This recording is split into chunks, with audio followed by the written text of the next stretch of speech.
Tonight on Joy News Prime, Takwa Jasenhin disappears 3 days after receiving death threats. From one Kaka, who is the nephew of the Pintohine. When another Akwa, he will eliminate him within 5 days. If anybody here that Nana Jasenhin has passed away, it is him, Kaka, who has done it. The latest we're getting on the disappearance is that the police may be making some headway. Ashanti Region Police acknowledged receipt of formal complaint from the multimedia group regarding threats to the life of its journalist Erastus Donko a day after the minority got the speaker to refer Sin Central MP Kennedy Oppong to the Privileges Committee. The majority has also moved the motion to hold the NDC's communications officer before the committee for comments he made about Parliament. Any question of privilege to the committee, and then this is in contempt of the House or this Parliament under 30H. The Speaker so moved that by this was an attack to the Speaker and the leadership, and this matter should be referred to the Committee of Privileges. Announces resolution of boundary dispute with Togo after months of deliberations. In this, ahead of tackling child labor concerns on cocoa farms, we'll hear from the chief executive of Fair Trade Global as the EU warns it may take action if Ghana does not deal with the issue. Farmers need better prices, okay? I don't think there is any one family or any parent really who'd rather send their child to go and work in the farm if they can afford to take their child to school. The northern region appears to have been spared the rather alarming number of fatalities from motorbike-related accidents in Ghana, largely because riders there are said to be more disciplined. Concentrate much on the usage of the motor. And again, I will add this. When you get to traffic lights, it will surprise you. I've been at Accra, people don't, when it is red, they're riding. But here, they will stop. How can riders in Accra be made to conform? Road safety consultant Cecil Gabra has some ideas of his own. We'll be speaking with him later in the bulletin. My name is Israel Lai, and Joy News Prime is coming to you live from our Founder for Studios at Kokomlimli here in Accra on your digital terrestrial TV, because we're free to air and also on DSTV channel 421 and GoTV channel 144. This is the home of independent, fearless, credible and impactful journalism. Stay tuned in.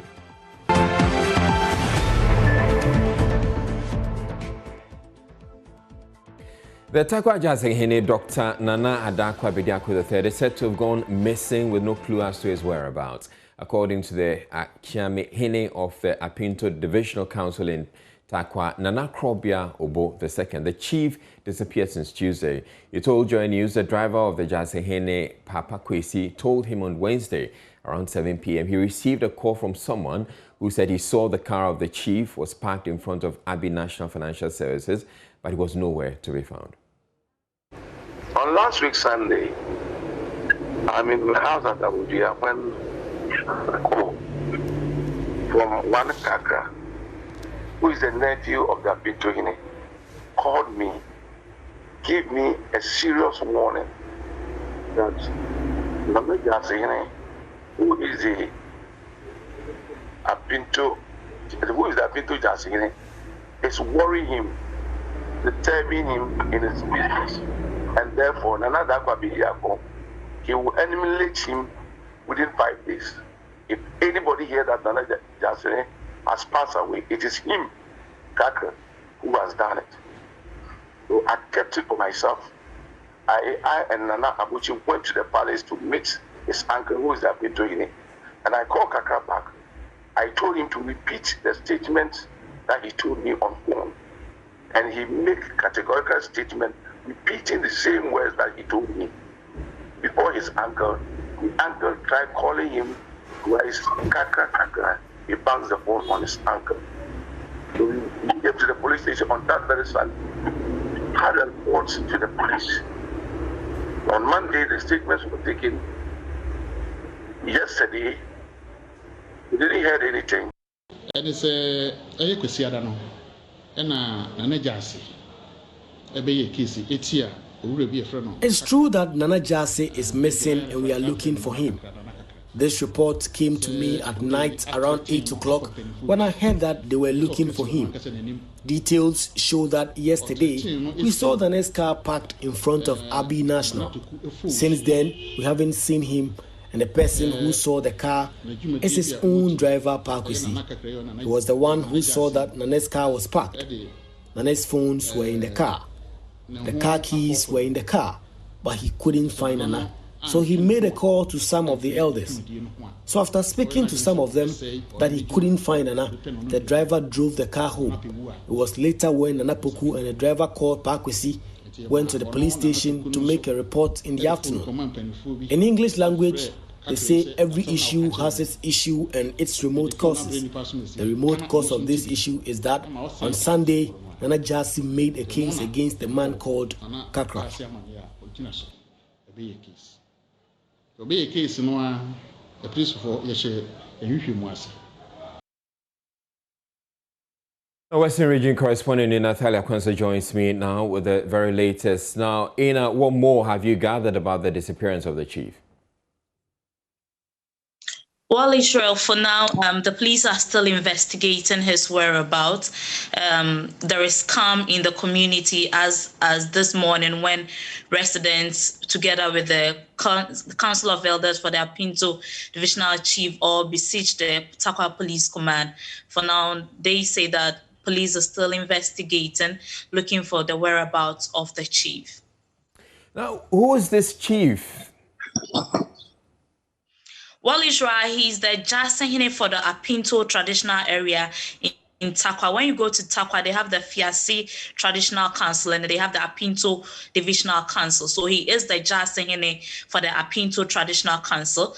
Apparently, he happens to be one of the Tobinko brothers, I understand. He's a very well-known chief in the Takwa Insuya municipality, especially when it comes to issues of education. You would always find him there when there is any program on education and illegal mining, small scale. I think the last time I had personally met him was when he raised concerns about how people were destroying lands and other water bodies in the area when I was having a discussion with him on illegal mining. So this is the chief we are talking about. He's the Jasahine of Apinto Traditional Council. Apparently, Israel, if the police officer, we played the police officer's voice after the threat which was made on the Achiamehine's phone that he would be eliminated within 5 days, he together with the Achiamehine had gone to make a case against this said Kakra guy that police are still looking for. But I also understand that is from the Achiamehine. I spoke to him earlier. He said that he has also heard that this guy is with the BNI, but I haven't gotten that confirmation from the BNI. But this is coming from the Achiamehine.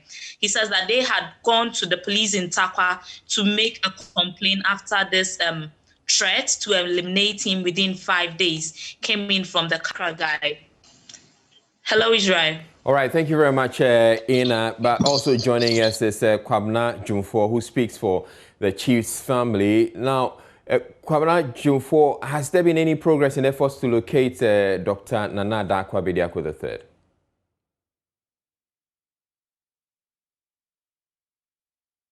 Hello, Mr. Jumfo.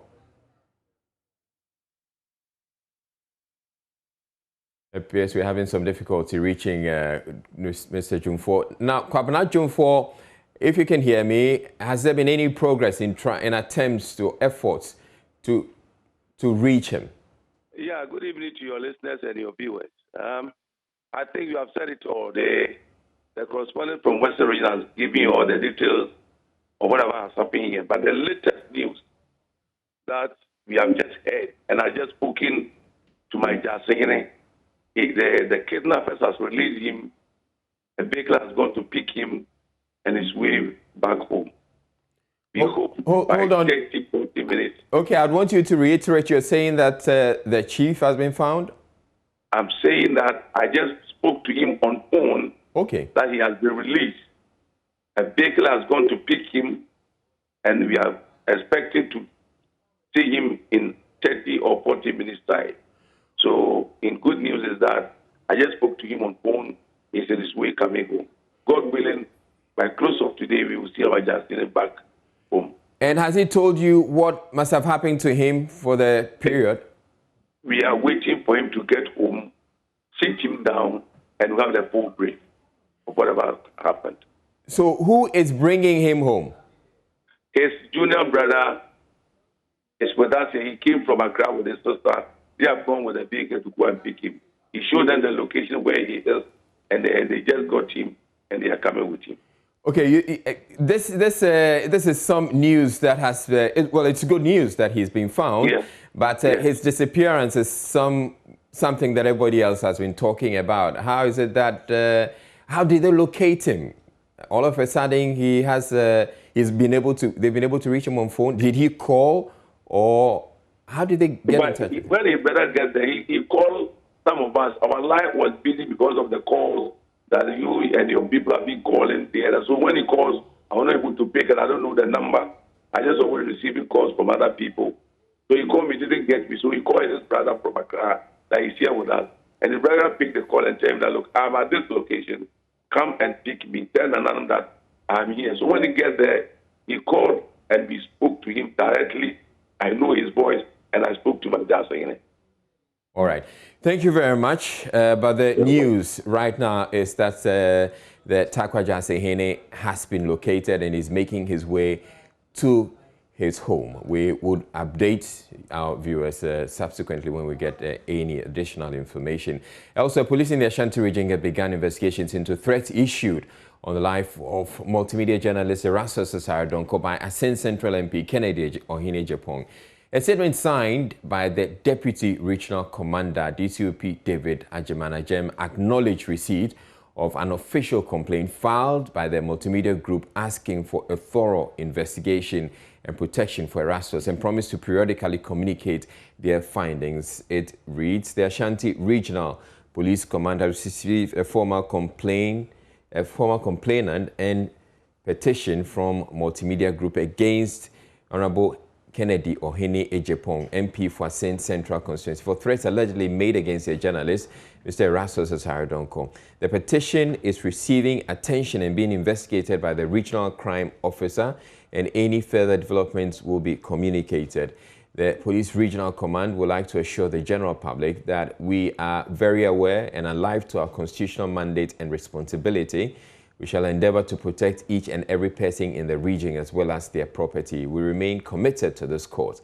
Let us allow the police to investigate the matter and not to inflame passion and make comments that could ultimately mar the investigations. We also remind the general public of their civic responsibilities and implore each and every citizen to report to the police anything they witness, have knowledge about, and have heard that will assist in the investigation of any case or cases. To please come forward and provide such information through our hotline, and the police is giving the hotline 1-855-191 and then 029-920-2240. Please accept the felicitations of the command. And it's been issued by Mr. David Agyem, Deputy Commissioner of Police, Deputy Regional Commander, Ashanti Region.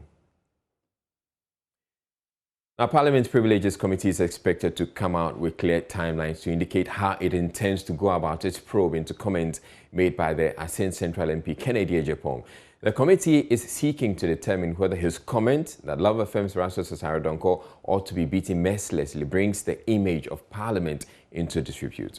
Speaker of Parliament Alban Bagbin referred the matter to the committee following a request by Tamale North MP Alhassan Suyini. But Deputy Majority Leader Alexander Afenyo-Marking is raising red flags about the directive, insisting it sets a bad precedent. He tells Kwesi Parker Wilson why. As a house, we've established our own conventions and practices. Again, we are bound by our rules, standing orders, and that the precedence of application of such nature requires that when the motion is moved, it has to be seconded. Members are given the opportunity to express their views on it. This is not what happened, and I disagreed with Mr. Speaker on the ruling he made. So you think he erred, clearly? I said that I disagree with Mr. Speaker on the ruling he made. That notwithstanding, that is Mr. Speaker's decision. I believe that procedural propriety is very essential in any inquiry, in any referral. The position is that when all men find a man's hand in a till, his guilt must be proven. So I am a student of parliamentary jurisprudence, and there's no way I would want to go on a path other than the new known path of parliamentary jurisprudence. That is why I felt that the approach was not consistent with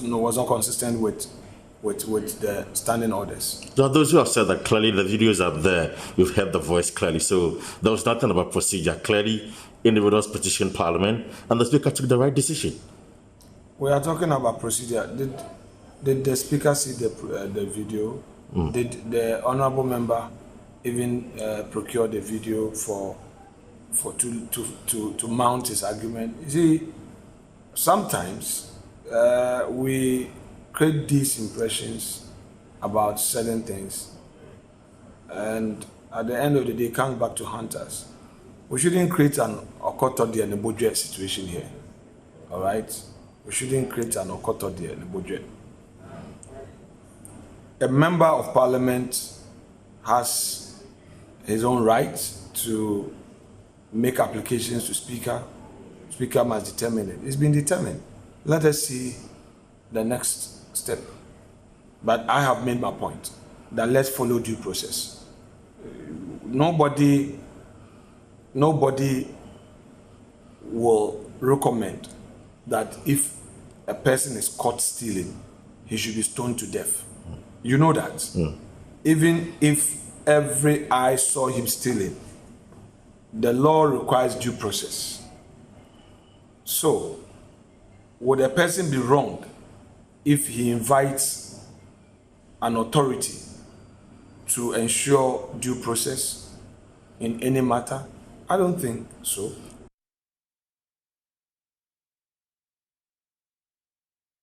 Joseph Oppong is our parliamentary correspondent and joins us with more on this. Now, Joseph, what's the very latest on this?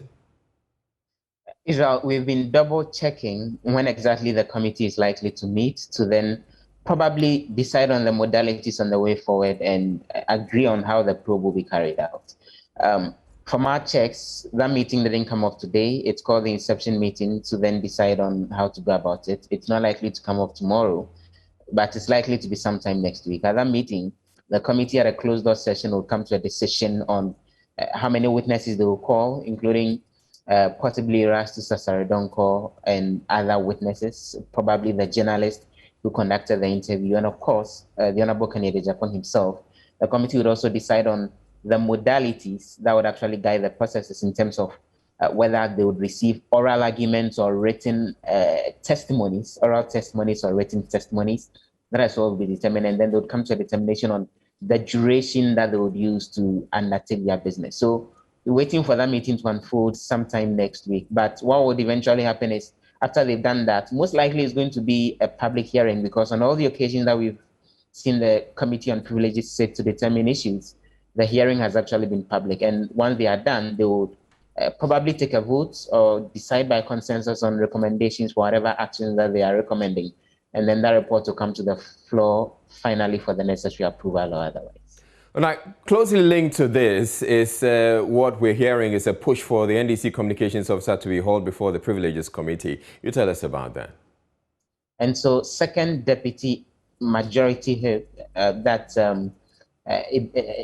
Habib Idrisu, moved a motion on the floor of the House earlier today, drawing attention to a comment Mr. Sami Jemfi made earlier in the year after some ministers were approved right here in Parliament that the Speaker of Parliament, Alban Bagbin, and the leadership on the minority side had actually betrayed the NDC as a party. And Mr. Habib Idris made the point that this was contemptuous, and he felt that Mr. Sami Jemfi should be dragged to the Committee of Privilege. That was made by Mr. Sami Jemfi, the National Communication Officer of the NDC. Mr. Speaker, and with your permission, I read a excerpt of it. And that is, comrades, the betrayal we have suffered in the hands of the Speaker of Parliament, Right Honourable Alban Babin, the leadership of parliamentary group, particularly Honourable Haruna Idrisu, Honourable Muntaka Mohammed, and dozens of our MPs, is what threatened me to work hard for the great NDC to regain power. They blatantly defy the leadership of the party and betray the collective good of their selfish interests, and we must not let them succeed in this particular order. Mr. Speaker, accordingly, this is an attack to the speakership and the leadership of this House. Under order 27, Mr. Speaker, I want to move that this should be referred to the Committee on Privileges. As precedent in this House, I've already shown, and the latest was yesterday. Mr. Speaker, and I do that with the strength of Order 27, which also says that, notwithstanding with anything contained in this order, Mr. Speaker may refer any question of privilege to the committee. And then this is in contempt of the House or this Parliament under 30H. Mr. Speaker, I so move that by this was an attack to the Speaker and the leadership, and this matter should be referred to the Committee of Privileges. Now, Joseph, how did this play out? The second Deputy Speaker, Mr. Esiama, who was presiding over sitting, actually then, after a lot of back and forth, in fact, they argued about this for like an hour, and then he deferred a decision. At a point in time, he actually suspended sitting for a few minutes, came back to preside over further deliberations, including points by the likes of Alexander Penny-Markins and Mahama Yarega, and eventually ruled that a decision on that will actually be put out tomorrow. There's a lot of analysis in a lot of quarters about why this conversation became necessary, and even on the corridors of Parliament, something has come up about how this was probably a ploy to play down on the other big news that unfolded today, the fact that MPs approved the $28 million car loan that's supposed to be disbursed to them, of which they would pay back just 40%, government would pay back 60%. That generated a lot of energy when that document was laid on the floor of the House. But of course, that's not for myself nor yourself to say. That approval was done earlier today, and some MPs in conversations with them are of the opinion that this was probably an attempt to water down that and make this rather the big news going forward rather than that. But we're expecting the Speaker, Andrew Mokwesiama, to then rule on that tomorrow. But it looks like something that's very much backed by the entire majority side, because their deputy leader, Penny-Markins, supported this particular motion. That even though the rule under which it came, he is not sure whether Honorable Kennedy Japan said the thing here. He is relying on 27. That was when, Mr. Speaker, yes, and 73, yes. That is when I rose to draw Mr. Speaker's attention that there is some procedural impropriety. And as a student of parliamentary jurisprudence, I am drawing Mr. Speaker's attention. That notwithstanding, I respect his rule. I am saying, Mr. Speaker, on the strength of that ruling and fortified by that ruling, which looks at substance. What is the substance? A member of the National Democratic Congress, the National Communication Officer, has used certain words against Mr. Speaker, members of this House, which words amount to contempt, which words undermine our work and authority. Let's look at 30H of our rules book. Mr. Speaker, this is what 30H says. The following acts or conduct shall constitute a breach of privilege or contempt of Parliament. They are disjointive. It is either a privilege matter or contempt. His contention is that the behavior, the utterances, the writings of Mr. Sami Jemfi is in contempt of Parliament. And he relies on 30H. 30H reads, I quote, publication of false, perverted, misleading, distorted, fabricated, or scandalous report, books or libels reflecting on the proceedings in Parliament. What proceedings was Mr. Sami Jemfi referring to? The appointment committee's report, which report approved of certain members, and he had occasion to question Mr. Speaker. So all that our colleague is saying is that, Mr. Speaker, don't be a judge in this matter. Simply refer it to the appropriate committee to look at the merit or otherwise. Mr. Speaker, this is what was done in the Kennedy Japan case. Mr. Speaker said, look, let's give it to the committee. Let the committee now validate the statement of Kennedy Japan. And I was even saying that Mr. Suhini should have made a prima facie case. Now, we still have Joseph Oppong with us on Zoom. Now, Joseph, I want us to make this a substantive issue, which is the fact that Parliament has approved the car loan. Do we have any additional detail on it? Because yesterday when I engaged you couldn't say whether Parliament or the MPs were actually going to pay 40% whilst the state paid 60%. When the sitting ended, I double-checked the chairman of Parliament Finance Committee, Kweku Kwating, making a point to him that we had seen that when it comes to the report of the Finance Committee that came up for the necessary approval, nothing was mentioned as far as that bit of the 60% government is paying back is concerned. And he confirmed to me that the document as was laid by Deputy Finance Minister Abuna Osei-Asare, which made the point categorically that it's 40% of the loan that MPs will pay back, 60% of it will be paid by government. Government is paying for the tax waiver on this particular facility, which when broken down will amount to about $43,000 per member of Parliament. All those specific details still stand, and that's what Parliament approved today. So that approval has actually been given, except that the committee's report then made a recommendation that going forward, this should be the last time that any such loan facility for MPs to get vehicles actually come to the floor of the House. And the recommendation from the House, which was in the Finance Committee's report that the House eventually approved, so then government will have to go according to that, is that going forward, vehicles would have to be provided for members of the 9th Parliament and beyond, and then they should then have the necessary drivers, the vehicles should be fueled, it should be chauffeured and maintained by the state so that the MPs can drive to their constituencies with it and back without having to take a loan in order to actually purchase a vehicle. So all those provisions with the specific $28 amount stand, but going forward, this is the last time that MPs will be doing that. Right, thank you very much, Parliamentary Correspondent Joseph Oppong. You're watching Joy News from. We're taking a break, but still ahead in the bulletin. Ghana Boundary Commission announces resolution of boundary dispute with Togo after months of deliberations. And then in business, ahead of tackling child labor concerns on cocoa farms, we'll hear from the Chief Executive of Fair Trade Global as the EU warns it may take action if Ghana does not deal with the issue. Farmers need better prices. Okay, I don't think there is anyone family or any parent really who'd rather send their child to go and work in the farm if they can afford to take their child to school. And then the northern region appears to have been spared the rather alarming number of fatalities from motorbike-related accidents in Ghana, largely because riders there are said to be more disciplined.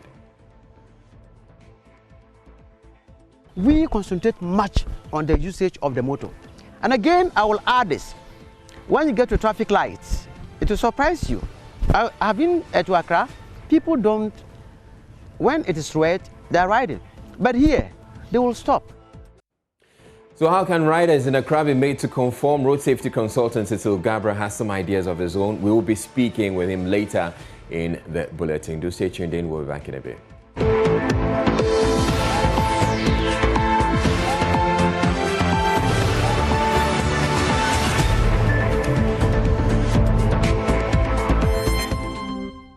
Welcome to Business. I'm Charles Aite. The Ministry of Trade and Industry has indicated its commitment to facilitate the export of non-traditional crops to increase its contribution to the nation's foreign exchange earnings.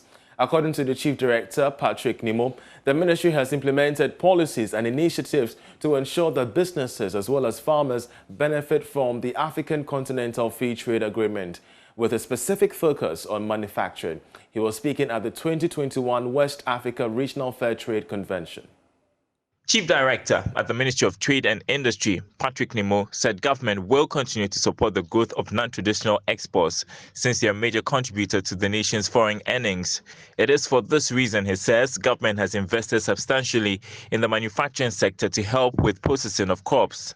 I am confident that with the onset of the African Continental Free Trade Area, the potential for Ghana and its African partners to trade within itself and the rest of the world, including the EU and UK, is even more enhanced and can be significant despite the setbacks of the pandemic.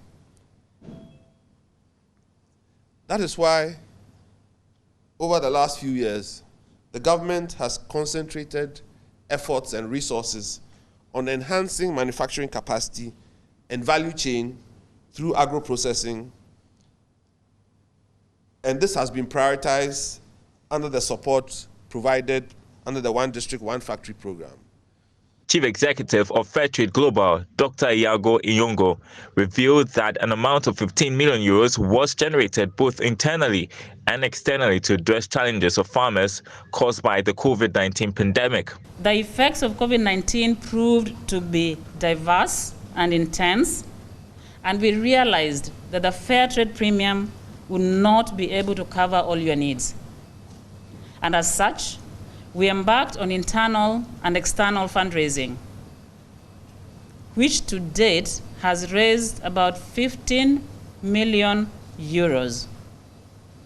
Internal donors included Fairtrade International, the National Fairtrade Organizations, Flowsat, the auditing company, and Fairtrade Africa, of course. Among the external donors, and by far the biggest, were the German Federal Ministry of Economic Cooperation and Development. Meanwhile, a member of Fairtrade Ghana Network, Florence Blankson, has appealed to the Ghana Cocoa Board for collaboration to regulate prices of cocoa to ensure the appropriate portioning of the living income differential. There is this challenge of delays in payment to cocoa farmers, which negatively affects producer members in no small way.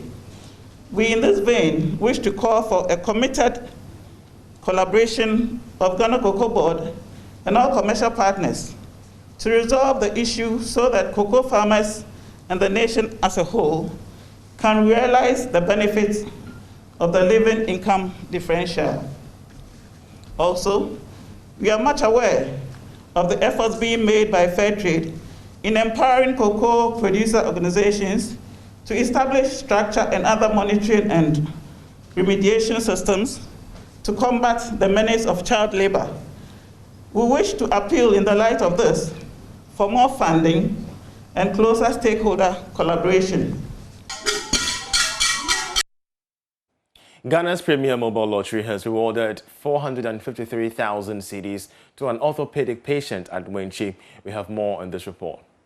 For myself, my wife, and my family, we are all very, very, very, very happy. It has come at a time that it will help us a lot. See me on my sick bed. I've been operated on the spine, and it's one of the expensive surgeries. So I have lost a lot. And for the past almost 3 years, I've not been able to work because of this sickness. At this time that we have won this prize, I think it will help us a lot to fill up all this thing that we have lost. I've been in this game for some time now, so I was doubting until last Saturday that it came rare. So I say, wow, this is rare. What has happened to my life now means that this NLA 787 is rare. Any player who is involved should try his luck. It's a big money. It will help us a lot. At the handing over ceremony, the head of customer experience, Richard Akoto Bamfo, announced this week's jackpot prize already stands at 100,000 Ghana cedis, and the game is open to all above 18 years. With the 100,000 Ghana cedi jackpot prize, also is the 20,000 Ghana cedi unique prize. He urged all to take a shot at this week's jackpot game, as it could be a breaking moment with only a phone number being your ticket. Standing right here in Wenchi, presenting a check price of 453,000 Ghana cedis to Mr. Oppong Yeboah. This can be your moment as well. You can take home 100,000 Ghana cedis jackpot prize. All you have to do is to pick your phone, dial *787#, and then play. You are changing your life with just 5 Ghana cedis. Play more to stand a chance to win more. *787#. It is your game, it is our game, transforming life, transforming your life for the best. So take the chance now. That's it for business. We have sports coming up next. Do stay. Right, it's time for showbiz, and Becky Bex is here. Hello, Becky. Hello to you. I have an update on the Moesha repentance saga. Okay. There's a press statement by the church she visited, or the church that helped her repent. Let me read. The church that brought her to Christ. Let me read just a bit of the statements. The leadership of the Revelation Church has noted the various comments and remarks on social media in relation to our sister in Christ, Moesha Budon. Ordinarily, the church will not have responded, as our focus is on her recovery and wholeness. This response has become necessary in order to set the record straight. Okay, let me take this part because I think it's key. It says, we would like to categorically state that at no time has Moesha or any member of her family given any properties, cars, or sale proceeds to either the lead pastor or the church. This is verifiable, and any other claim is a blatant lie from the pit of hell. So, of course, there's been this rumor going around that she was giving something she sold to drink. their properties. Yeah, she sold their properties and gave it to the proceeds church. to the church. And so, the church is saying that that's not true. So, Easy, we haven't heard anything from the family of Moesha or Moesha herself or anybody else. Yeah. So that's just, But the statement from the church is saying that the family has come for Moesha and they're taking good care of her. Right. So that's, but the latest on the Moesha saga is that not too long ago when Dishe was on Drive Time with Lexisville, and she had something to say about Moesha's, because she recently herself found Christ. Okay. Yeah, when Dishe. Grateful, like I keep actually talking about my relationship with God, and I'm not gonna stop. Like, I have found a higher spirit that really nourishes my soul and my mind every time. And as an artist, I need a higher being or a higher spirit to give me that energy, because I always give the energy out to other people, to my fans. So I need a replenishment. You understand? And knowing Christ doesn't take just one day. It takes a long time. Sometimes for you to get that tight relationship with him, you have to go through a lot. You need to go through some kind of punishment, and the Bible says punishment and discipline, right? For you to, he does that to his children and those he's called for a purpose. Discovering things about yourself, do you generally understand things of the spirit? I'm getting to know more, but at least I know than I used to. Yeah. You understand? No, I'm asking that because I think one of the trending topics is our very own sister Moesha, who's going through something that is also sort of like you're saying, she's discovering a certain light. She's having a spiritual awakening. I've been through a spiritual awakening, and like I said, I've come to understand a lot of things in the spiritual realms. What I can say is that it can be very true that she has found the light, and it's not easy getting out of darkness into light. You need to you will face a lot of challenges, you will face a lot of opposition, because the devil wouldn't want to give up on his servants or slaves that easily. Imagine you've had someone working for you, very, very good, has been working everything you want the person to do, the person has been doing it for you, and the person comes and tells you, I found a new master, I want to leave. I don't think she made a lot of sense in there. And she's not the first person I've heard saying that about the Moesha issue. Okay, so before I leave, Sarkodie is holding on to Dr. Ewan's award. Oh, really? Well, he explains why. I saw never be off, but I said, different composite to an young one and in answer. Also, change you call and I'm could be the original red flag you movie. That's a squad now. I think Obisa. I'm paying for price just now. I'm not just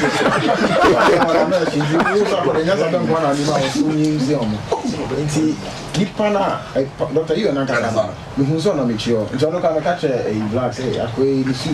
But I'm so the news on our yard there. It's an who's on the drama award maybe now. I French on cover. I'm who's or Cassana says that we on 1 a year. What's that? 1 a year award. See, I think it can happen to anyone. The way it was presented, you take it for what it is and see. But I'm looking at him. But honestly, you know, the time I don't want to make us say, okay, so what probably we were thinking here directly from UN, and UN wants to honor you. But if it's his own award, I don't think it's still wrong. I think I still have to hold the award. But you're fine. Exactly. Exactly. On one personally, the awards, make sure back, you know, it's still worth it because on who say also or uncle. But the dinner be team. Exactly. Yeah, but he can hold on to the award. I mean, he can. Well, yeah, I mean, he can keep it, but when it begins to discolor, yeah. Nat is still because it's not gold. Nat is still keeping his. Is that what you told me? Chariot. All right, thank you very much, Becky Bex, for bringing us showbiz. We have sports next.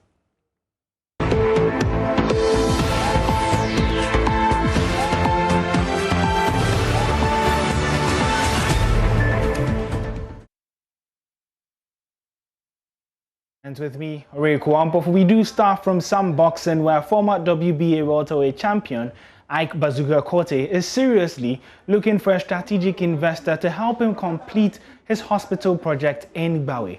Now, Korte, who retired from boxing in 2006 after his fight with former champion Winky Wright, has some investment in real estate, with the uncompleted hospital being a major one. Ike now needs assistance to get it completed so that it can address the needs of the combined Gbawe community. He said this in an interview with Joy Sports' Nathaniel Watto. That's what I'm thinking. I'm doing now. I'm looking for investor, you know. Okay. I've been to Dubai twice. I want an investor. Where we have reached now, we need an investor. We have to finish this thing. This thing have to complete. The government there, I'm not putting my head on government because I've tried NDC, tried MPP, nothing is going. Nothing. Because nothing. What kind of support were you looking for from government? No, partnership. You wanted to have a partnership. You know, they should come and complete and operate it. Okay. Because from Kaswa to Kolebu, no hospital. You know, and from Kaswa to Tetsev, no hospital. So if the government is able to complete. You mean no major, like big hospital? We have a lot of clinics. Yeah. You know, and no hospital from Kaswa, there's no hospital. Mention one hospital, one Feni hospital. Yeah, there's Feni on the side. It's a big, yeah.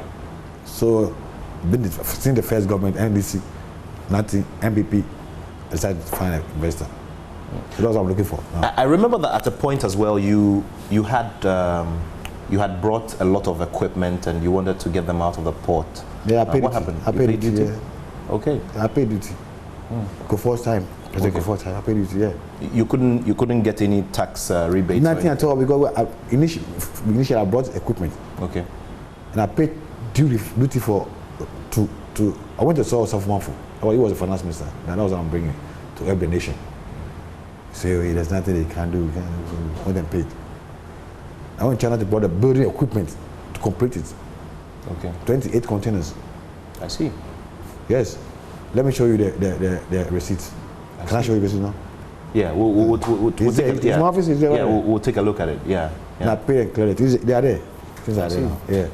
So, you've had conversations, and how are the conversations going? Is it going well? About the hospital? Yes. Yeah, it's going well. Yeah, we're on it. So if you should project, how long would it take you to complete it so that you can start operating from the way your conversations have gone with your partners? Now, unless we get an investor, yeah, you know, who's coming to invest, complete it and operate it. There we can tell you we can finish today, tomorrow, next week, one next year or something. I see. Now we haven't got somebody I can't tell you tomorrow or next week or. Now, Ike Bazooka Korte is one who doesn't usually grant interviews, so this certainly is a must-watch, and it will be airing live on the Joy News and Joy Prime channel tomorrow, so do make a date. But let's do some rugby now, where in the Rugby African Cup, Ghana beat Algeria in the last game, and Ghana would be able to reach the quarterfinals of the Rugby African Cup if Uganda do beat Algeria. Now, Joy Sports covered the team's arrival, and let's get the latest from that.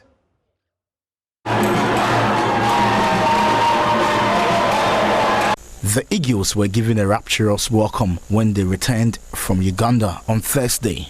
After losing heavily to high-flying Uganda in the opening game of the Rugby Africa Cup, Ghana overcame an early scare to beat Algeria in their second game of the competition, a win that pushes them closer to the coveted spot in the top 8 of the Rugby Africa Cup. Head coach Lavmo Kuzurera has attributed the team's success in Kampala to fighting spirit and the support of Ghana Rugby President Herbert Mensah. It's all about belief in what you do as a team.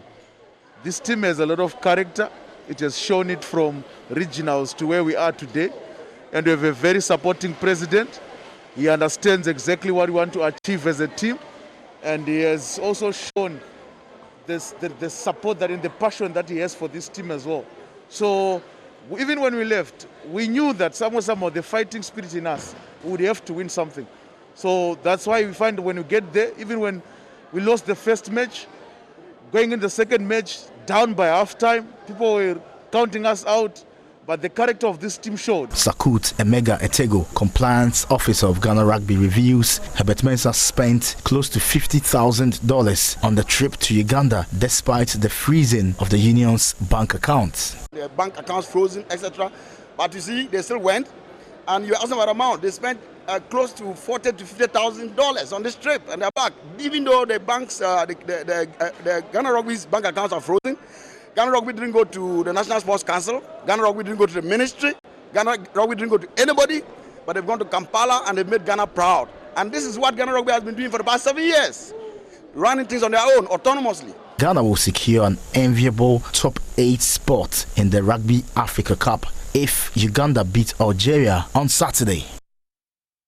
Trust us to bring you the results between that Uganda-Algeria game, as it will have massive repercussions on the future of Ghana's rugby team as to whether they'll participate in the quarterfinals or not. But speaking of quarterfinals, let's take a look at the MTN FA Cup draw for the quarterfinals, which took place today.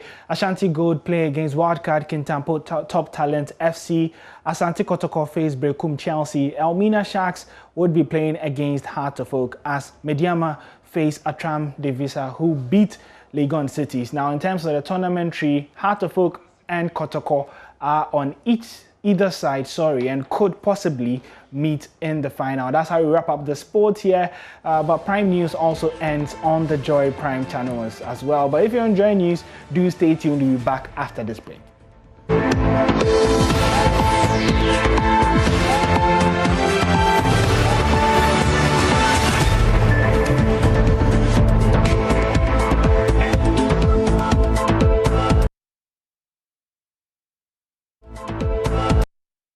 Now, accident statistics for the first half of 2021 show an alarming number of people are losing their lives in accidents involving motorbikes. Of the 1,450 fatalities between January and June this year, 622 died in motorbike accidents, with motorbikes accounting for 2,500 of the over 8,000 people injured. Interestingly, though, the northern region, where motorbikes happen to be the main mode of transport, doesn't appear to have as many deaths from motorbike accidents. What could the riders there be doing differently? Seth Kwame reports a relatively low number of fatalities has to do largely with discipline. First-time visitors to the northern region, especially from Accra, will be struck by the number of motorbikes on the streets here. Here, men, women, and even children ride to and fro in admirable fashion. Indeed, motorbikes far outnumber cars. Every household, there is a motorcycle. Every household, you see a motorcycle. So that the motorcycle has become the simplest medium of transportation for everybody. In 2020, for example, while the Driver Vehicle and Licensing Authority registered 7,500 motorbikes, only 829 vehicles were registered in the entire year. The trend appears to be no different this year. Early May, but we have registered 3,172 motorbikes so far against 593 cars.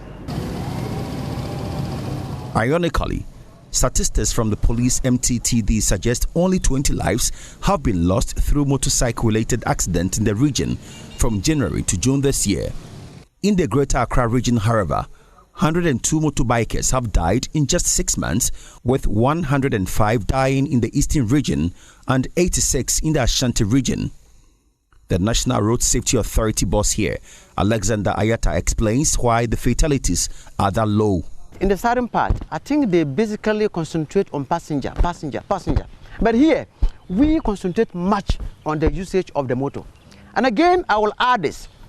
When you get to traffic lights, it will surprise you. I've been to Accra, people don't, when it is red, they're riding. But here, they will stop. Just a few, one or two will make a move. But the fact that we are able to speak to them and we give them, at times, for some time back, we need to show them films, how people dropped from their motors and broke their heads. It is very true, especially in Accra, where they ignore the traffic light and so get crushed, fall off their motorbikes and die on the spot. And for those who die, most of them wear no helmet. But in Tamale, some places are designated no-go zones without helmets, and Mr. Ayata reviews. Catholic Church, no helmet, no entry. You were there, you saw it. Not only the church, but any institution belonging to the church. We want to even extend it to other areas.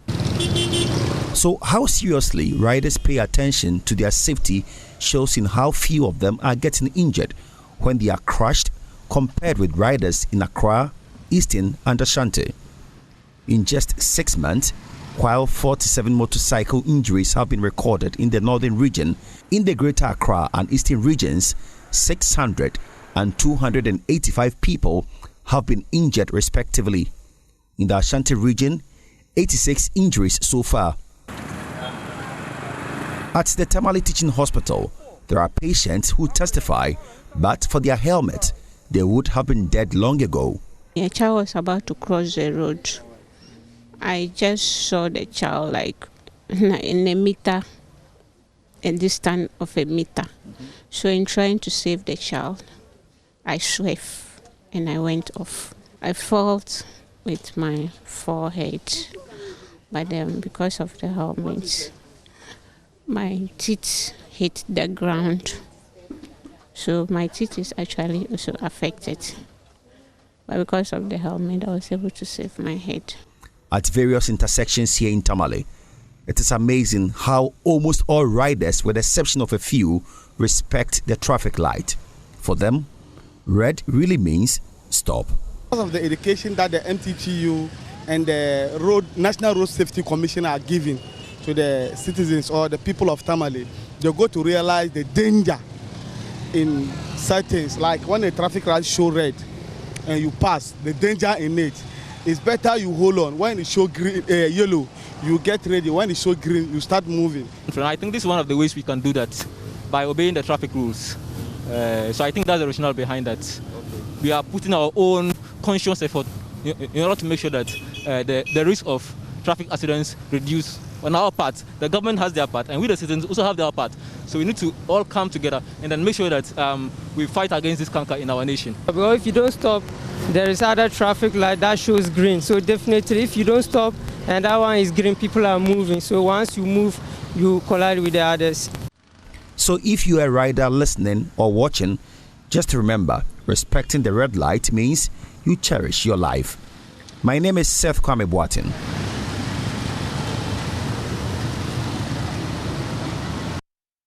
So how can the motorbike riders in Accra be made to conform as a counterpart in the northern region? And also joining us now is road safety consultant Tito Gabra of Top Tech Consult.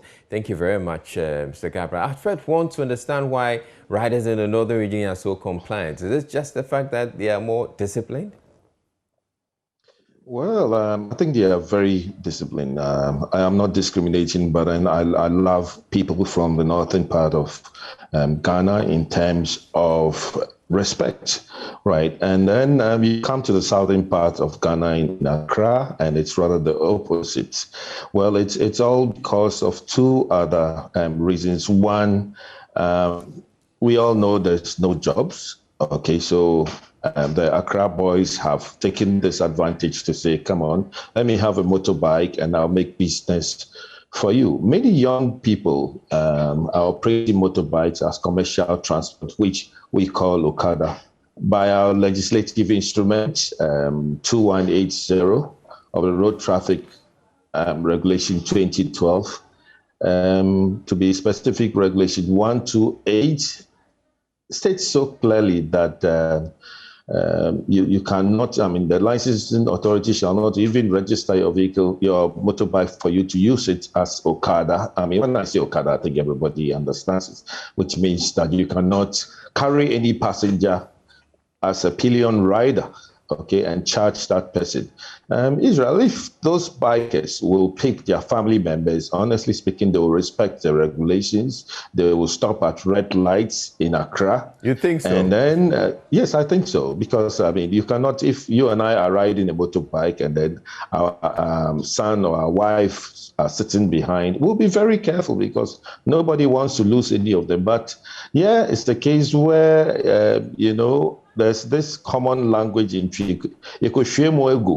which means that, look, let's hurry up and then send them to their destination and come for another set so that we can make money.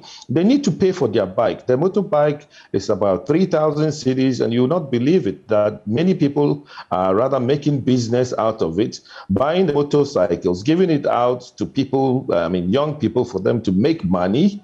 And then you make twice as a motorbike within a period of one year. So what happens? They ride recklessly, ignore all the regulations.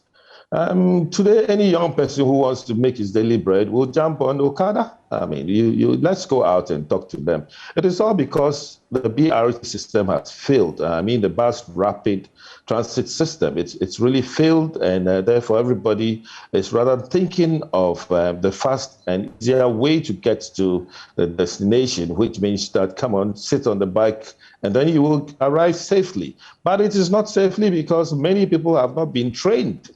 That is it. Many people have not been trained. Right. It is really bad. We'll come to the training in a bit, but you say that most of the people in Accra are doing it because they want jobs. But the lack of jobs is not restricted to just Accra. In the northern region or in Tamale too, I'm sure they would have that challenge as well, but they're more disciplined.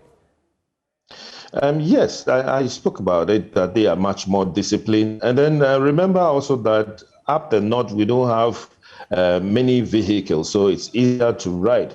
But then down the south, we have vehicle population of about 50 to 60% of the country in Accra. So riding becomes a big challenge where you need to ignore some of the laws, like riding in the middle of the road.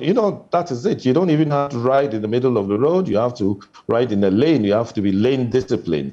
And then in the case of the red light, we have seen it. And it's all over in Accra that no rider.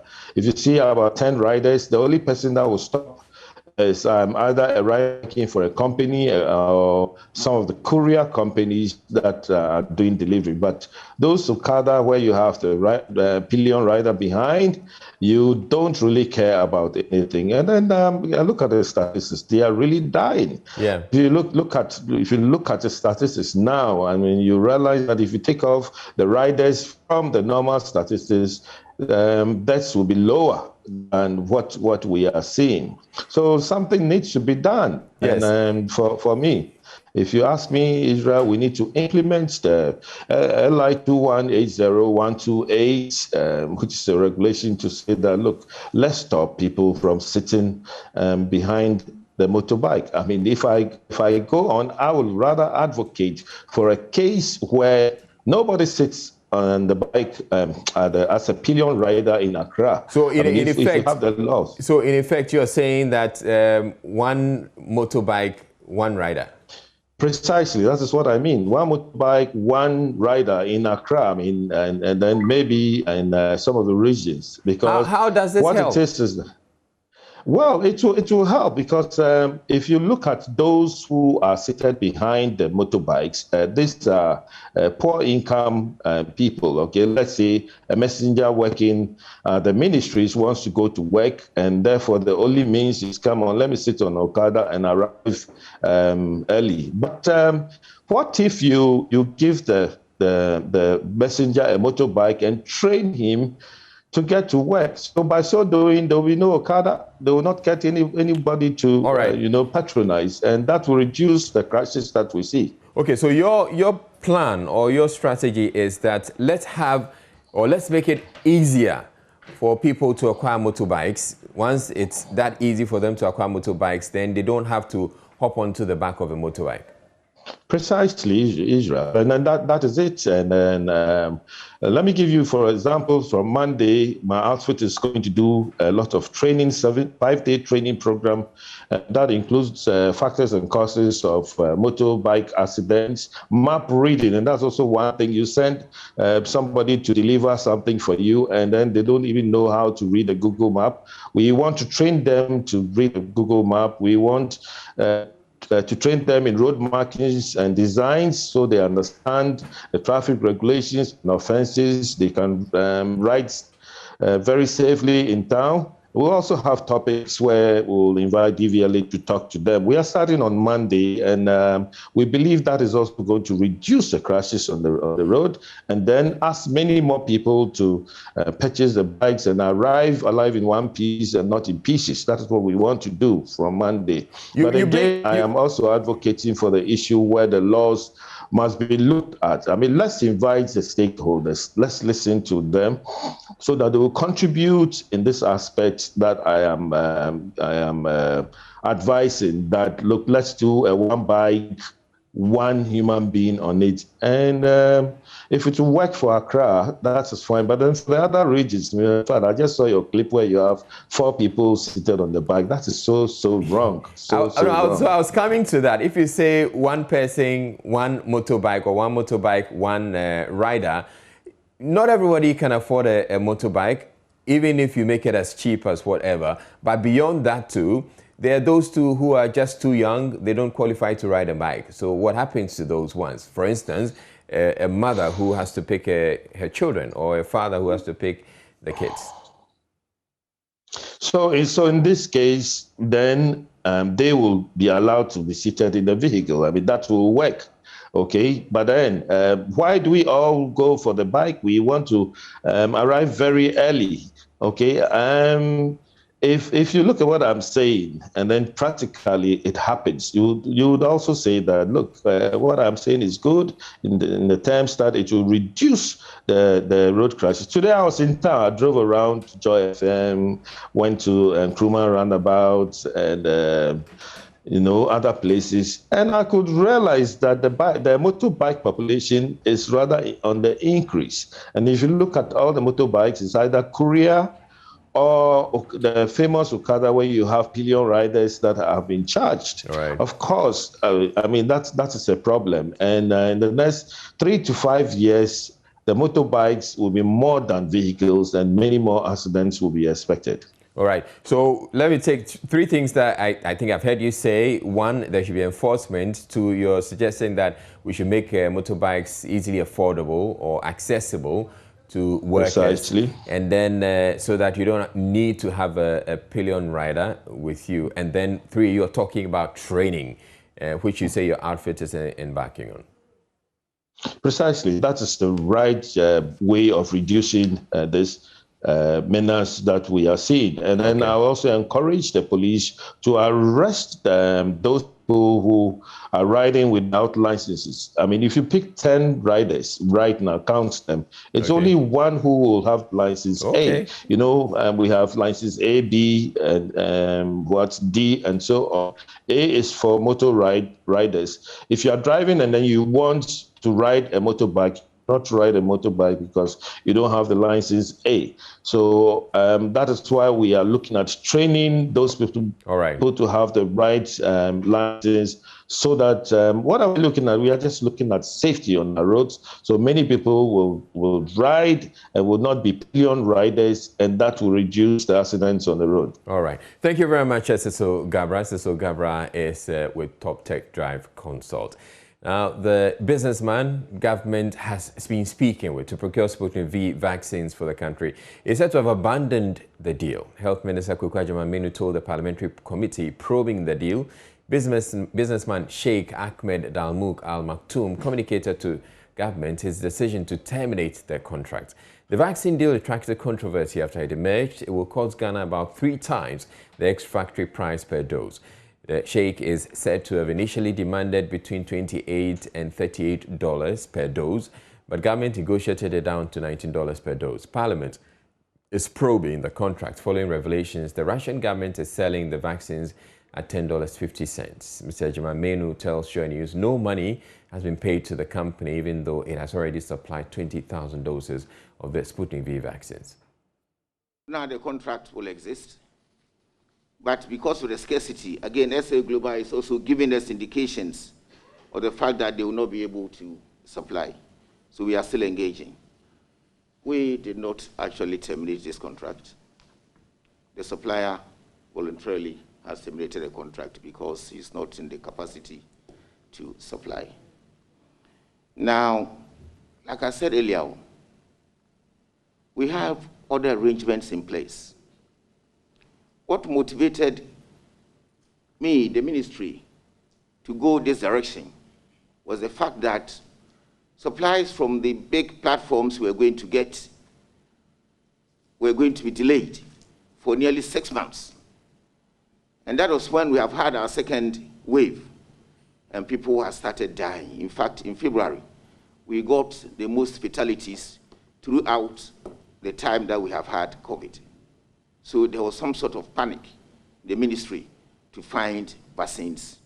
We targeted in our vaccine plan to vaccinate 20 million Ghanaians for our herd immunity. So in our efforts to get vaccines, we have registered with COVAX for big volumes, registered African Medicine Supply Platform for big volumes, but we thought that we couldn't wait for 6 months. So let us find something to fill the gap, especially to maintain the vaccine hesitancy challenge we had overcome after the president and the big people like you had vaccinated in public for Ghanaians to notice that there wouldn't be any challenges with vaccines. Our fear was that if you stop vaccination for a long period, it might come back again. So we needed to go this way. Now, presently, if you ask me whether I will go back for a private thing or not, my answer will be no. Why? Because my appetite and the enthusiasm we had around that time to sign this contract is no more there. Why? Because the delivery schedules that have been promised by COVAX is very close now. We are now about mid-July, and by end July, early August, we may begin to receive doses from COVAX. That is the arrangement we have for vaccine supplies into the country now. The African Medicine Supply Platform had shifted us from AstraZeneca to Johnson & Johnson. Johnson & Johnson had not been approved by Ghana FDA, and they also give us indications of supplies beginning from August.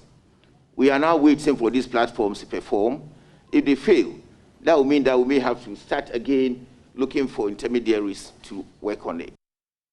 Mr. Agyeman-Manu says he was frustrated over the inability to get the vaccines after letters to the Russian Foreign Minister and Russian Trade Minister were not answered. Now, mother of 24-year-old Angelina Juma, who was shot and killed by suspected armed robbers at Maxima Junction in Kumasi, says her daughter was a family support system. Ifya Ampofwa describes her daughter as the family's financial backbone, supporting 7 other siblings who were long abandoned by their father. She's calling for full investigation leading to her daughter's demise. Now, Jima visited the family and has come through with this report.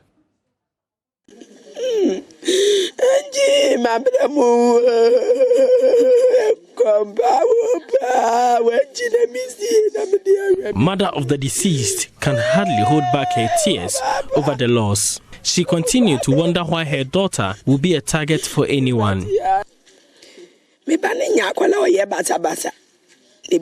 My daughter was not a bad girl, so it is very hard to understand why someone will do that to her.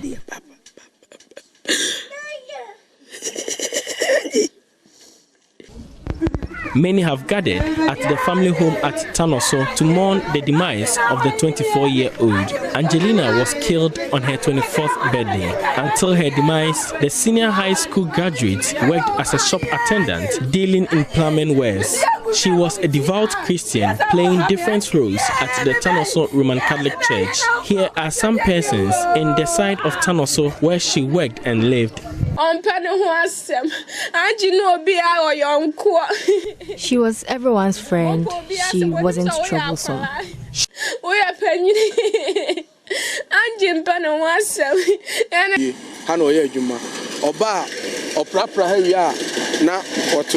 She comes in early to sweep the shop. You see her either reading or listening to music.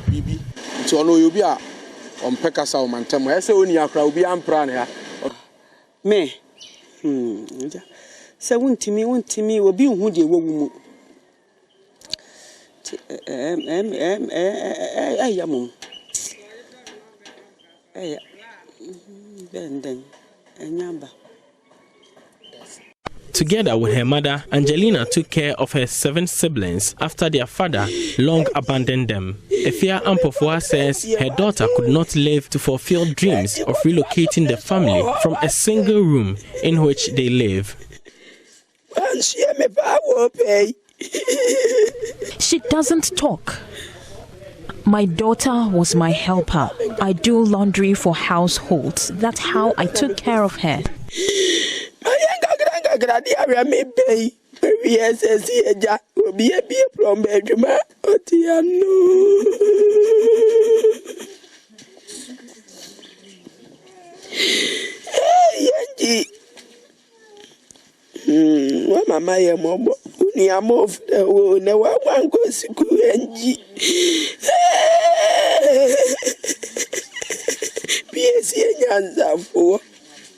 Behind me is a shop dealing in plumbing wares.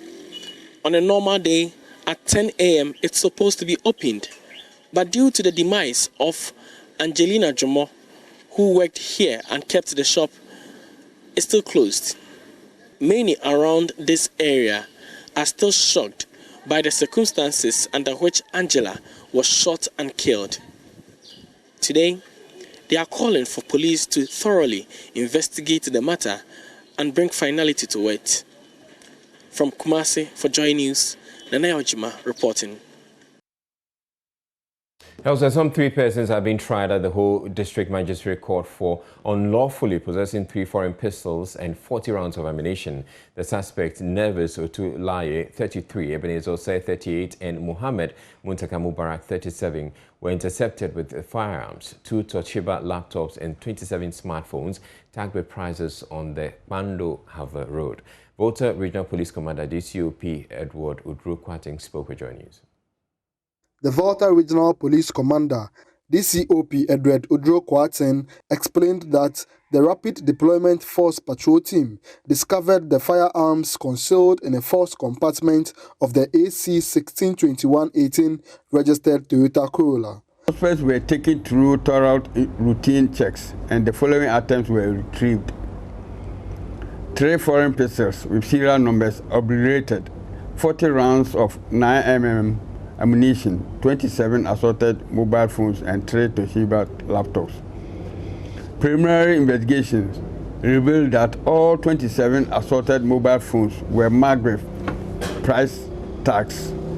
2 hoodie pullovers, black and green, were retrieved from the suspect's bags. Suspect Muhammad Muntaka Mubarak, during investigation, told police he obtained the assorted mobile phones from a man he does not know at Alabanyo Wudidi. No receipts issued for the transaction.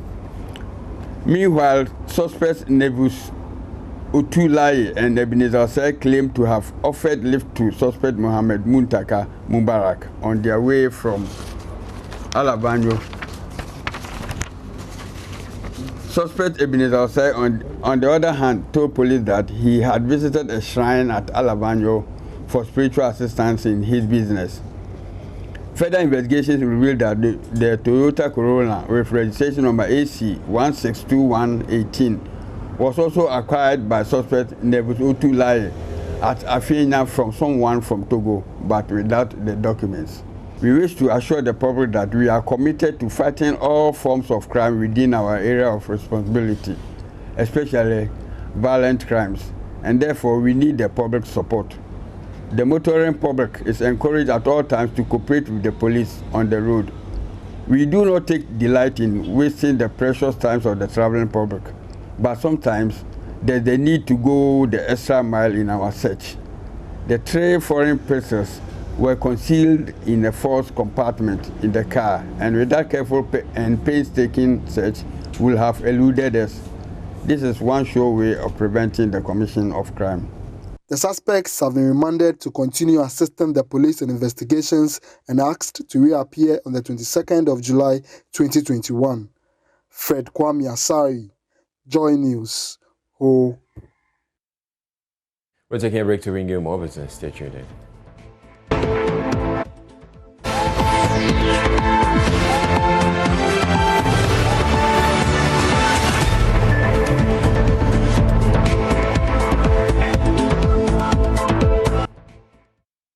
In business, stakeholders in the agri sector have been urged to introduce the Youth to Innovate financing. According to Interim Country Director of Haifa International, the banks are not the only financial institutions that offer financial products, and therefore there are other financial players that can give loans at cheaper rates. She spoke to Joy Business on the sidelines of the launch of the report, The Future of Africa's Agriculture, an assessment of the role of the youth and technology in Ghana.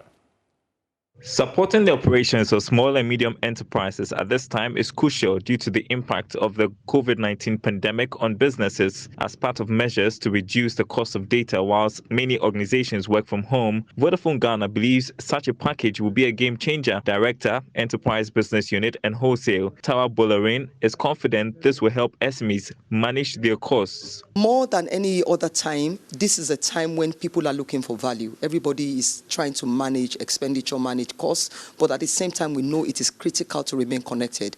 You have a workforce of people in the field. They need to be able to talk to customers. You need to be able to talk to them, and you need to be able to do it as cost effectively as possible. But making sure that we're also supporting SMEs through this pandemic and ensuring that as much as possible they're managing their costs, more effectively. We've done this for them. So, for example, if you take a package and you need to be able to speak to all your staff, and you're talking about the cost of on-net versus on-net with the package that we're actually, as long as it's the staff of the organization, you can continue to talk to them for free. And you're not worried about that. It makes it easy. When people are on the field that they need data, they need to use WhatsApp, they need to go on social media, they need to email, it makes it easy for you to do so. The company will continue to offer support for the sector through innovation and other special packages. Everybody wants to grow beyond the physical presence. So you want to make sure that, just because I have a shop in Adenta does not mean that somebody who's in Kumasi can't buy from me. How do they want to buy from you? If you're online and you can show your presence online and you're able to fulfill and take money from those customers, you can also extend your business beyond your physical location and hence your business online. So, there's so many things that we're doing. We'll continue to do this.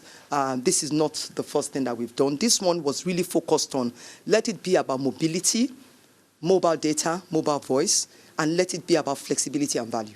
Well, a group accountant with the Bank of Scotland, Desmond Ahia, has urged businesses, especially micro, small and medium enterprises, to at all times keep a financial statement to track the growth of their businesses.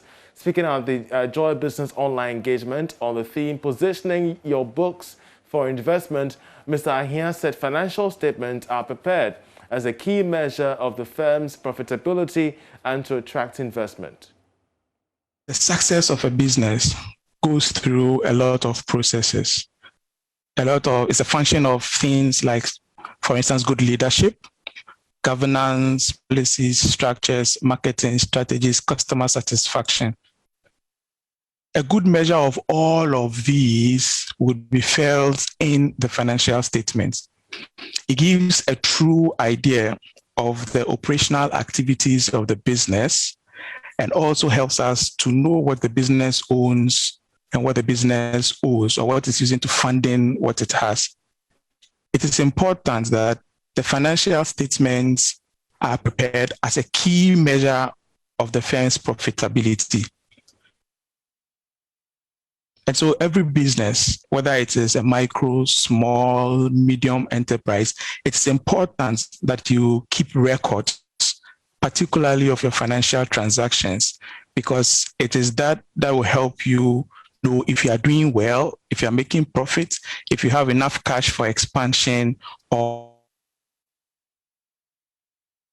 funding to do your business. Thank you. So a lot of businesses in Ghana, I suppose, have this idea. The financial statement even does not work alone. We believe that if we are going to get funding, then we must produce some documents. But if we do not, then we do not need them. But I tend to disagree with that view. For instance, if a business has a business model, that model gives a detailed information about the business. It basically is a plan that tells how you are efficiently or profitably running your business. We think that we need these documents for only loans. But I disagree, and I always say that it helps you know, for example, what income streams you have. Why do you exist? It helps you identify if your revenues that you are making will be profitable, or if the business will offer some profitable solutions to our problems. If you have the most, I would say that topic that has been a big problem for SMEs, like corporate governance, where we think that is for perhaps big firms or only for loans, I would say that no. If I'm running my small business and I have policies and procedures in place to help me manage my cash well, to help me identify any fraud or loss that is likely to come my way, to help me ensure that I'm operating at the maximum profitable level, I think that it is a good thing. Now, stakeholders in the agri sector have been urged to introduce the Youth to Innovate financing. According to the interim country director of Haifa International, the banks are not the only financial institutions that offer financial products, and therefore there are other financial institutions that give loans at cheaper rates. She spoke to Joy Business on the side of the report for the future of Africa's agriculture, an assessment of the role of young entrepreneurs as well as technology in Ghana. The youth in agriculture have been advised to consider innovative financing and other sources of incomes and not to focus on bank financing alone. Interim Country Director of Haifa International, Irabna Yenchi Akofo, also indicated that tech service needs to communicate with farmers in a language they understand to enable them appreciate the technology they use on their farms. I think there are so many innovative financing mechanisms that we have in the country right now. Equity funds and also that are borrowing to youth at a lower interest rate, that are also not just borrowing but then supporting them to excel. And so these innovative borrowing mechanisms is what we should be exposing the youth to and helping them to understand so that they can leverage on it for to increase their businesses or grow their businesses. The issue of the language barrier, we have to look at it from what we say design thinking, or what we call anthropology, right? We need to be able to figure out with the farmers how to do the translation from English to terms that they understand. I don't think that we can sit somewhere in Accra and then translate it to the Twi or the local dialect, I think that this translation, the farmers should be part of it. The chief executive of the Chamber of Agribusiness, Anthony Morrison, said efforts channeled to developing the youth in agriculture must be doubled. According to him, agriculture is made to be attractive to the youth in neighboring countries, and therefore Ghana should take a cue. The findings of the survey are very interesting.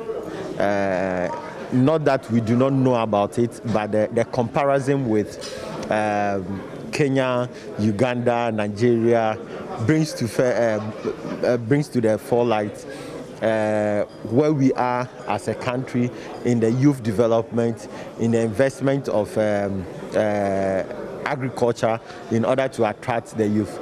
So we think that it's something that we need to take very seriously. Every country has the youth that needs to help to develop a country, and if your youth in your country are not involving themselves as much in an economic sector that is seen as the bedrock of the economy and development and growth, then I think that it's something that we should double our efforts on. Meanwhile, Director of Agriculture Extension Services at the Ministry of Food and Agriculture, Paul Siame, says his outfit has prioritized recommendations from the report and will be worked on. Of all the observations made in the report, we will go and study it. I'm sure we'll work closely with you. Some of the observations made where we can come in, and most of them we notice these are some of the information already known to the ministry. So we'll take a further look at it and see how jointly with you and other partners with common interests with you, we'll see how we can help address the observations and challenges identified in the study. Now, Solar Taxi, an e-mobility startup operating in Ghana, has been visited by the Swiss Minister for Environment, Traffic and Energy Communications, Simonetta Sommaruga. Sommaruga was impressed with operations of the company, which employs about 90% female engineers. Nicholas Brown has more in this report. Federal Councillor Sommaruga visited the company to witness firsthand operations of the industry, which is into the design and local assembly of electric vehicles. The company also sells, rents, leases, and also provides charging points and maintenance for electric vehicles. According to her, Switzerland is a global pioneer of climate protection, having set a standard for international climate projects that respected both human rights and nature. Therefore, the operations of Solar Taxi are among those that her country applauds. Switzerland has this new strategy together with different African countries, also with Ghana, to promote also vocational training. That means, as the young ladies did here, they go to the academy, but they have also the training and the practice here in this garage. And I think this is very important to have the theory. This is important, but also the practical training, and this is exactly what they are doing here. And Switzerland promotes that because in our country, for young people, it's very important not just go to the university, because they have not the practical training, but they need the practical training. That's exactly what they are doing here. I'm very glad, because on the one hand, I think this is really, these are the future jobs. So these ladies and young men also who are here, they will have a job also in the future. The co-founder of Solar Taxi, George Kojo-Appiah, said the company is grateful for the visit. He further indicated that the company is looking at training more engineers, and as a result, there is a need for some financial support. Our collaboration with government is just going to get better and grow forward going on. Currently, we definitely need a lot of support coming in. For instance, when we want to put up our assembly plants and all that, we are looking for support to make it easy in getting some of our machineries and all parts comes in and all that. And this is a new industry, so we want to work with the government so that in areas that there has to be policy support, we can identify that and support equally. Hopefully, by the end of September, we should have our charging sports and public ones. We can't do charging sport, but it is for individuals. It's not for the public. But we hope to do public ones so that then anybody with electric car can charge from that. So this is an area that we need government support to get in. Belinda Akaba, a female electrical engineer with Solar Taxi, shared her experience with Joy Business. Here at Solar Taxi, we assemble electric vehicles and motorbikes from scratch, and we perform maintenance on the cars. We also build charging stations for the electric vehicles, and we also install solar panels too as well. Talk to me about the ones that you have been working on. Okay, so this one of our bikes. We have different types, so this is one, and this is our ESC, the electronic speed controller. We have our LED battery here. We have a lithium ion battery here. Then we have our main cable that is running through. So I have to do all the connections here. So from the ESC, I have to pick a cable from the battery and connect it. Okay. Some are coming from the headlights. Okay. Some are coming from the tail lights. We have some coming from the trafficator lights. We have the DC to the DC converter, and this one powers the tail lights, the headlights, and the trafficator lights too as well. So you are working on this particular session yourself. Yes. And after you are done, then you would have to make sure that it's actually a moving bike before I move it to the next section for them to cover it with all the plastics. Then we run all the tests on it, no load tests, load tests, before we give it out for operation. While in Ghana, Federal Councillor Sumariga signed 2 landmark agreements with her Ghanaian counterparts to boost bilateral and economic development cooperation between the 2 countries in the fight against climate change for the years to come. Hello, good evening and welcome to the second part of the sports segment with me, Oreku Ambofo, and we're throwing the focus on the ongoing 2021 Mini Football Nations Cup currently going on in Nigeria. And I do bring you good news because Ghana's mini football team have beaten Nigeria in the quarter-final stage to reach the semi-final. Remember, it's the first time Ghana is participating in this Mini Nations Cup, and what a journey it's been so far. Semi-finals, they would be going after beating the host Nigeria on penalties. So those are their results from the group stages throughout to the quarterfinals. Remember, mini football has to do with, everything with the mainstream football, but in mini sizes. And so it's 5-a-side football in a smaller post. But let's get some more perspective from the chairman of Ghana National Mini Football League, and his name is Justice Amoanane, and he joins us via Zoom. Justice, it's a pleasure to have you. We met around last year where you spoke to me about mini football. Kindly talk me through the journey from last year up until now. You're in the semi-finals of the Nations Cup. Yeah, it's been a journey so far. We've been playing the friendly games, we've been playing a mini league, we've been playing a cup match in the Ajolo Astros and other venues for some time, and it's time for us to represent the country in Nigeria, and we are doing that, and it's a good chance for us to express our talent there too. Yeah. It was the first ever, participation for Ghana in, the mini league. The mini league itself, this is the second edition, so it's a new space. But what was the expectation for Ghana's team heading into this tournament? Approaching this tournament, we were looking for a good space to qualify for the World Cup. That's the main priority, to qualify for the World Cup.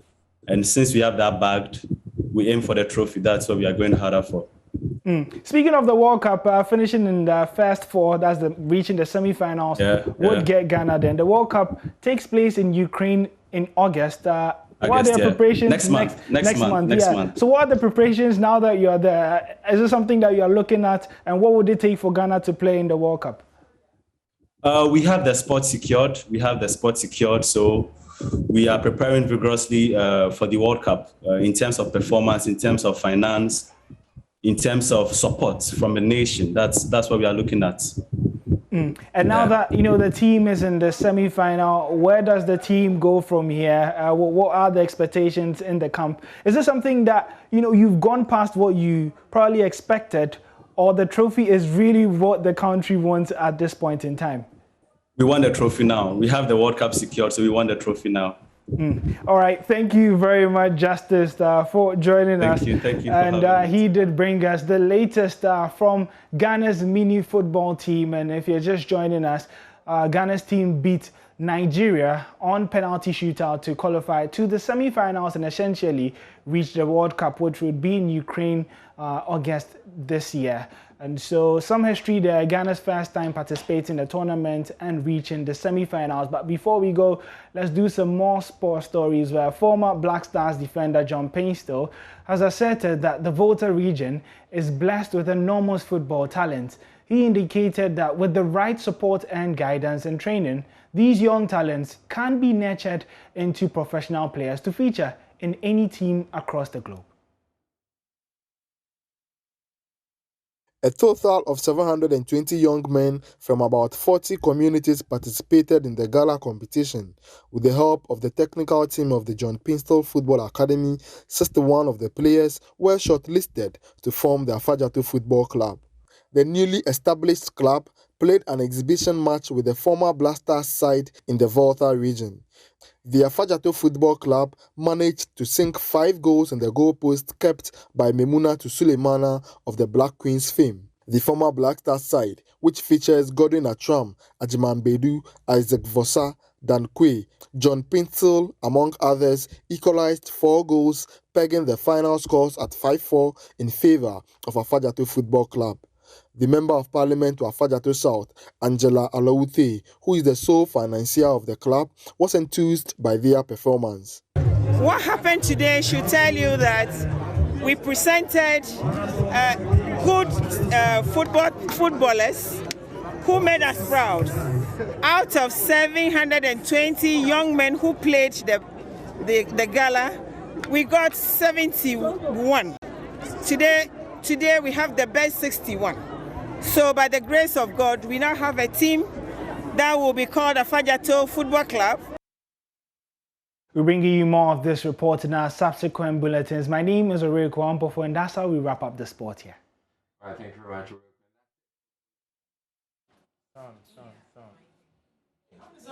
much.